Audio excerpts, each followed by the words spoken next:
Mi nombre es Juan Miguel López Quintero y hoy les voy a estar hablando acerca de las propiedades mecánicas de los materiales. Las propiedades mecánicas de un material son aquellas que describen su comportamiento frente a fuerzas y deformaciones que le son aplicadas. Estas propiedades son 9 y las encontramos plasmadas en este mapa mental. La primera propiedad de la que vamos a hablar es la resistencia. La resistencia es la capacidad que tiene un sólido de soportar cargas sin llegar a una deformación excesiva. Un sólido puede soportar 3 tipos de cargas. La primera es la resistencia a la tracción, es decir, la resistencia a ser estirado o elongado. Por ejemplo, un cable de acero que soporta el peso de un puente. También un sólido puede resistir las cargas de compresión, así como lo hace una columna soportando el peso de un edificio. En esta ocasión, esta columna es compactada, es decir, es comprimida. Y también un sólido puede soportar las cargas de corte, como lo hace un tronco cuando se intenta cortar con un hacha. Los sólidos tienen otra propiedad que llamamos tenacidad.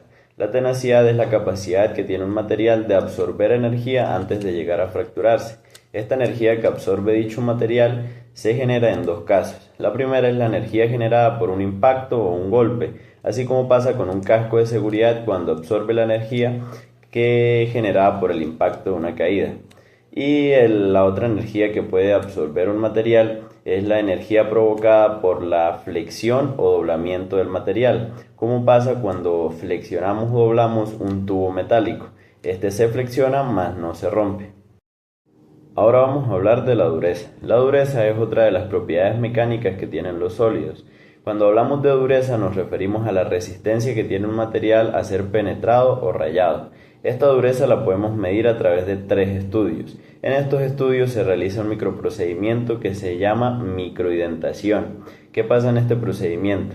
Se reaplica una fuerza controlada con una punta de microindentación sobre la superficie del material que deseamos estudiar y realizando así una pequeña huella sobre este material.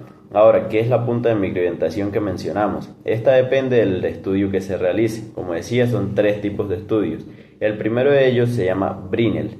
En este caso, la punta de indentación utilizada es una esfera de acero. El segundo estudio es denominado Rockwell y en este estudio se usa como punta de microindentación un cono de acero. Y finalmente tenemos el estudio Vickers, donde aquí utilizamos como punta de microindentación una pirámide de diamante.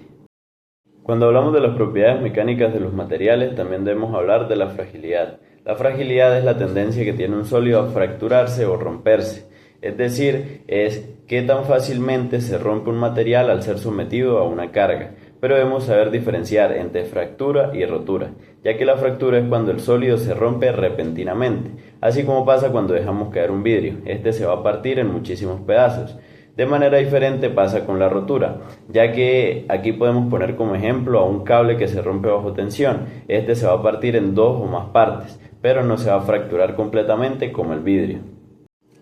Otra de las propiedades es la maleabilidad. La maleabilidad es la resistencia que tiene un material a deformarse sin llegar a romperse por compresión. Cuando hablamos de la maleabilidad hay que hablar de 2 casos. El primero es la plasticidad. La plasticidad es la capacidad que tiene un material de deformarse permanentemente pero sin romperse. Así como sucede cuando doblamos un pedazo de cera, este se deforma permanentemente pero este no se rompe. Y también hablamos de la flexibilidad, que es lo que pasa con un tubo de goma. Este se deforma pero vuelve a su estado original normalmente.